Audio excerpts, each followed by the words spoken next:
Sejam muito bem-vindos ao canal do Alisson Meira. Hoje nós vamos dar continuidade na nossa leitura do Evangelho segundo Mateus. Hoje já é o dia do Mateus capítulo 7. Olha como nós já progredimos aí no desafio.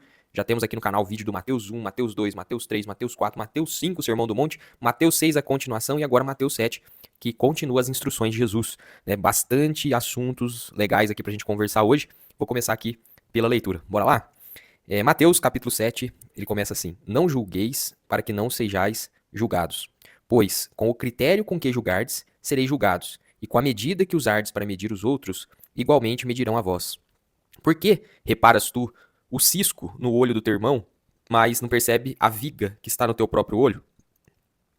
E como pode dizer a teu irmão: permita-me remover o cisco do teu olho, quando há uma viga no teu? Hipócrita, tira primeiro a trave do teu olho, e então poderás ver com clareza para tirar o cisco do olho de teu irmão. Nessa primeira parte, Jesus fala da hipocrisia de algumas pessoas querer dar pitacos, na vida do outro, apontar o defeito do outro, apontar o pecado do outro, apontar a falha do outro, mas elas não têm a capacidade de olhar para elas mesmas e ver quantos defeitos, falhas, erros, pecados elas têm.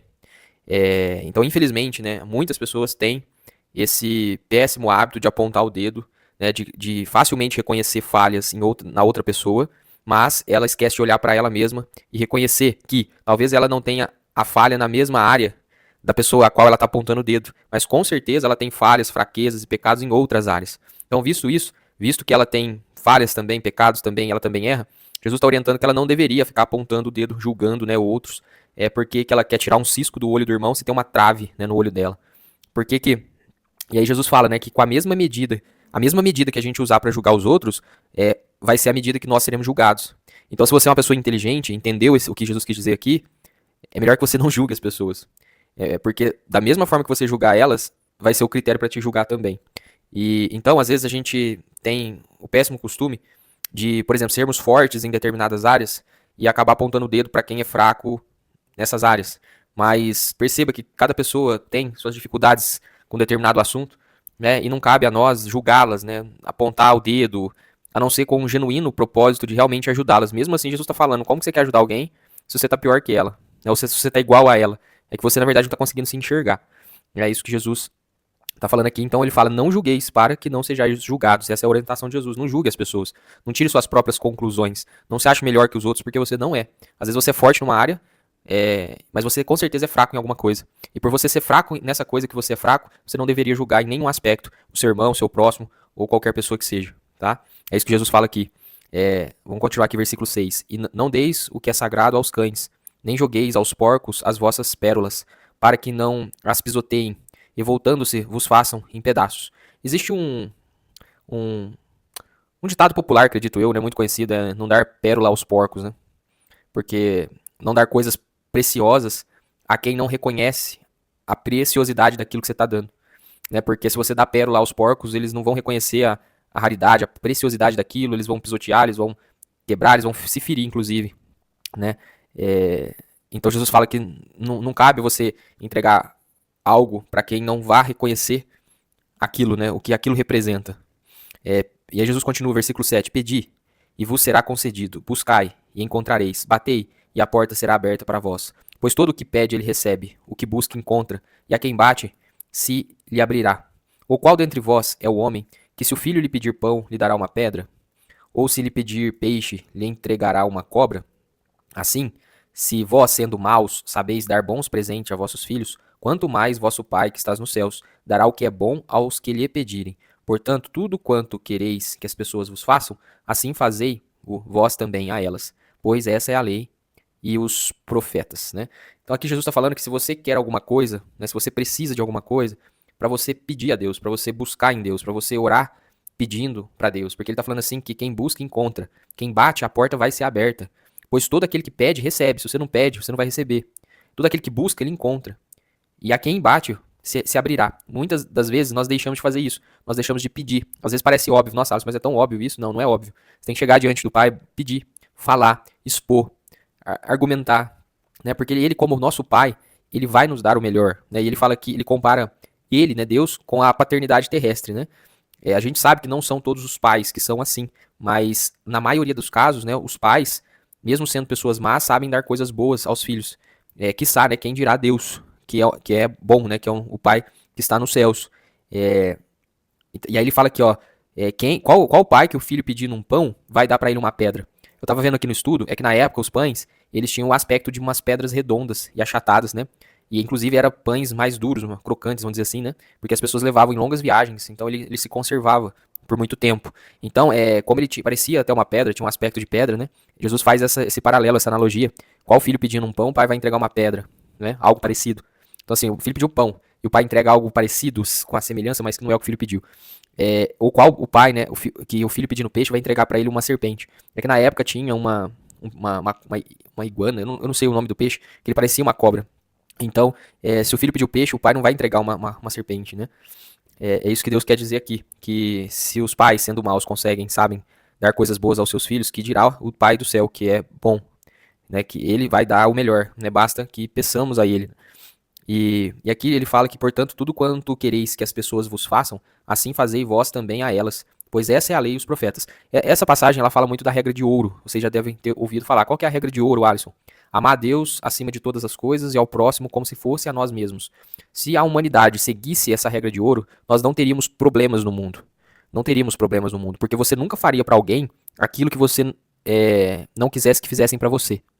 E todos os problemas do mundo seriam resolvidos com essas duas regras. Amar a Deus acima de todas as coisas e ao próximo como se fosse a nós mesmos.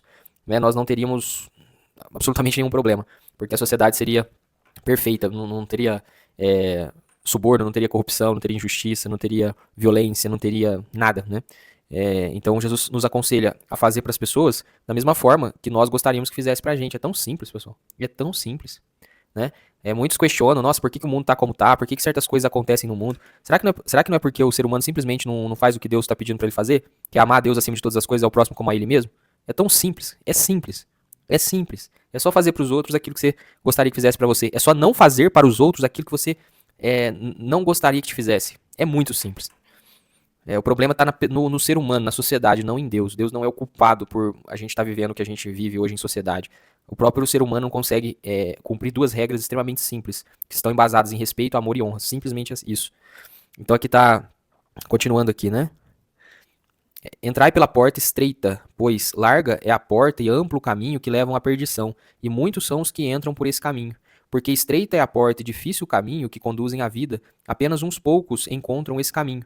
O caminho que leva à vida, né? O caminho certo, correto, ele é estreito, comparado ao caminho fácil, né? Que é amplo, largo, convidativo.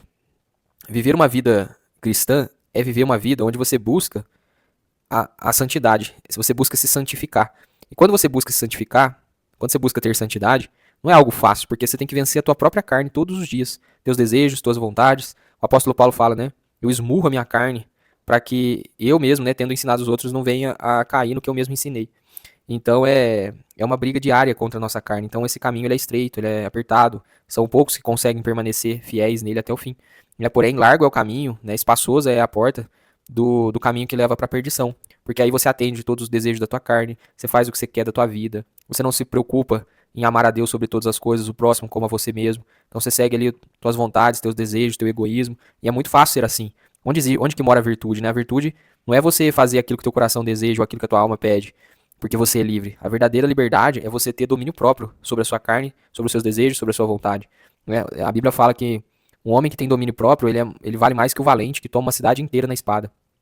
Deus e Jesus, eles admiram muito a pessoa que tem domínio próprio, mansidão. E vocês concordam comigo, né, pessoal, que domínio próprio é algo extremamente difícil. A gente faz aquilo que a gente não quer fazer e a gente não faz aquilo que nós gostaríamos de fazer.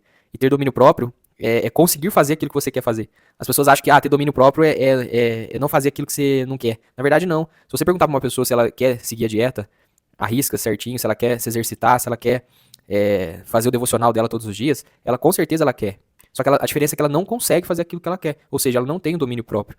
Ter domínio próprio é conseguir fazer aquilo que você deseja, aquilo que você quer. Né? E entre satisfazer os desejos da carne, a gente quer, na verdade, uma vida sim de santidade, santificação, porque a gente já entendeu quem nós somos, né? Em Cristo. E de onde nós viemos e para onde nós vamos. Então, nosso desejo genuíno, ele realmente é dominar sobre a carne. E aí nem sempre nós conseguimos. Então, de fato, né? Estreito é o caminho que leva para a vida eterna e largo é o caminho que leva para a perdição, para a morte, porque esse caminho que leva para a perdição, para a morte, é muito fácil, né? Basta você seguir tudo que você quer fazer. Basta seguir teu coração, teus desejos, basta você se entregar totalmente à carne. É caminho largo, é caminho fácil. O difícil é ser virtuoso, o difícil é ter virtudes, é ter domínio próprio. É conseguir ter a verdadeira liberdade de dizer não para aquilo que você quer dizer não, tá? E aí Jesus fala aqui, né? Acautelai-vos quanto aos falsos profetas. Eles se aproximam de vós disfarçados de ovelhas, mas no seu íntimo são como lobos devoradores. Pelos seus frutos os conhecereis. É possível alguém colher uva de um espinheiro, ou figos de ervas daninhas? Assim sendo, toda árvore boa produz bons frutos, mas a árvore ruim dá frutos ruins. A árvore boa não pode dar frutos ruins, nem a árvore ruim produzir bons frutos. Toda árvore que não produz bons frutos, ela é cortada e atirada ao fogo. Portanto, pelos seus frutos os conhecereis. Nem todo aquele que diz a mim, Senhor, Senhor, entrará no reino dos céus, mas somente o que faz a vontade de meu Pai, que estás nos céus. Muitos dirão a mim naquele dia, Senhor, Senhor, não temos nós profetizado em teu nome? Em teu nome não expulsamos demônios? E em teu nome não realizamos muitos milagres? Então lhes declararei, nunca os conheci. Afastai-vos de mim, da minha presença, vós que praticais o mal. Turma, isso aqui é muito sério, tá? Isso aqui é muito sério. Jesus fala pra gente tomar cuidado com os falsos profetas.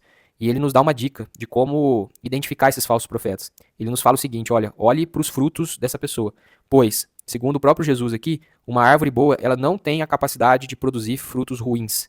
E uma árvore ruim não tem capacidade de produzir frutos bons. Conhecereis a árvore pelos seus frutos, pelos seus resultados, né?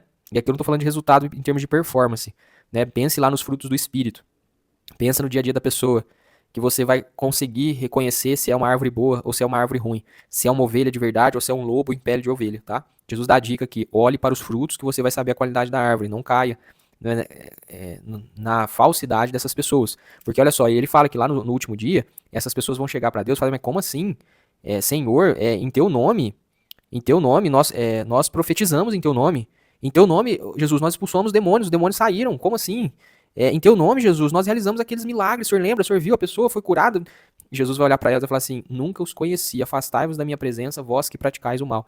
Então toma cuidado, e é exatamente aí que está o ponto. Jesus mesmo nos fala, né, você vai conhecer a árvore pelo fruto dela. Se você achar que fruto são pessoas que estão profetizando no nome de Deus, falando, Deus falou isso, Deus falou aquilo, na verdade Deus não falou absolutamente nada. Hoje, infelizmente, existem pessoas mais íntimas de Deus que o próprio Moisés. Né? Deus falou com Moisés ali 2 vezes na vida, uma quando ele já tinha 80 anos. 40, ele tinha 40 quando ele fugiu pro deserto, ficou mais 40, não lembro. Mas a primeira vez que Deus fala a Moisés, ele já era avançado em idade. E foi um dos homens que passou por essa terra que teve mais intimidade com o próprio Deus. Moisés e Deus eram amigos, eles dialogavam ali como se fossem 2 irmãos conversando. E tem pessoas hoje em dia que Deus fala mais com ele, tem mais intimidade com ele do que tinha com o próprio Moisés. Toma cuidado com esse tipo de gente, tá? Quando você ouve muito, Deus falou comigo, Deus mandou te dizer, toma muito cuidado, tá? A terra, além de estar cheia de falsos profetas, tá cheia de idiota. Às vezes a pessoa realmente acredita que Deus falou com ela, tá? Toma cuidado para não cair em qualquer armadilha. E aqui, Jesus está falando assim, que é para você conhecer a árvore pelo fruto. Se você achar que fruto são pessoas que profetizam em nome de Deus, pessoas que operam milagres no nome de Deus, e pessoas que expulsam demônios no nome de Deus, você se lascou, porque você olhou pro fruto errado. Aqui no exemplo, Jesus fala que, olha o que ele fala para essas pessoas. E aí não são todos, viu, pessoal? Os homens de Deus, servos de Deus, realmente eles profetizam em nome de Deus, eles expulsam demônios em nome de Deus, eles operam milagres em nome de Deus. Eu não tô falando que os homens de Deus não façam isso, eu tô falando que tem muitas pessoas que não são de Deus que estão fazendo isso também. E isso apenas não é sinal suficiente, tá? Para você olhar para a árvore e falar que é uma árvore boa. Toma cuidado, porque tem muita gente pra não dizer com problema mental, porque assim, pessoal, eu tenho extremamente temor, eu tenho um temor enorme em falar que Deus me falou alguma coisa, ou olhar pra uma pessoa e falar, Deus mandou te dizer, se eu não tivesse certeza absoluta, se realmente Deus não falou comigo, eu nunca vou falar isso, porque eu não sou doido, de falar em nome de Deus, sendo que Deus não falou comigo, eu não sou doido de arriscar e alterar a vida de uma pessoa, com base em sentimentos que talvez possa estar vindo do meu coração e não de Deus para que eu fale com a pessoa. Então eu não faço isso, a não ser que realmente aconteça algo, isso nunca aconteceu, tá? Então geralmente quando eu falo com as pessoas, eu nunca falo assim, Deus falou comigo, eu falo assim, senti no meu coração, e aí é verdade, às vezes eu sinto alguma coisa no meu coração, mas eu não tô chegando pra ela, Deus mandou te dizer, senti de Deus, como assim, cara, calma, toma cuidado, viu, gente, com isso. Tanto você que faz isso, tá? Porque você pode estar entrando numa enrascada, cara, tomar o nome de Deus em vão, que você não sabe onde você está entrando. E se você é do tipo que dá ouvido a todo mundo que fala em nome de Deus com você, toma cuidado para não ser nécio, tá? Para não ser bobo. Tem muita gente mau caráter, tem muita gente louca, e tem muita gente que realmente acredita que Deus está falando com ela, na verdade não tá. Então você precisa ter esse discernimento, tá? Além de saber se os frutos são bons, para ter certeza que a árvore é boa, não é qualquer fruto que evidencia essa bondade, tá? Assim, né, agora versículo 24, assim todo aquele que ouve essas minhas palavras e as pratica, será comparado a um homem sábio, que construiu sua casa sobre a rocha, e caiu a chuva, vieram as enchentes, sopraram os ventos e bateram com violência contra aquela casa, mas ela não caiu, pois tinha seus alicerces na rocha. Pois todo aquele que ouve essas minhas palavras e não as pratica é como um insensato, que constrói a sua casa sobre a areia. E cai a chuva, vieram as enchentes, sopraram os ventos e bateram com violência contra aquela casa e ela desabou. E grande foi a sua ruína. Quando Jesus acabou de pronunciar essas palavras, estavam as multidões atônitas com seu ensino, porque ele as ensinava como quem tem autoridade e não como os mestres da lei. E aí a gente termina aqui o capítulo 7, né? Jesus está encerrando aqui o Sermão do Monte. Então o Sermão do Monte foi capítulo 5, capítulo 6, capítulo 7. Estamos aqui quase encerrando o Sermão do Monte.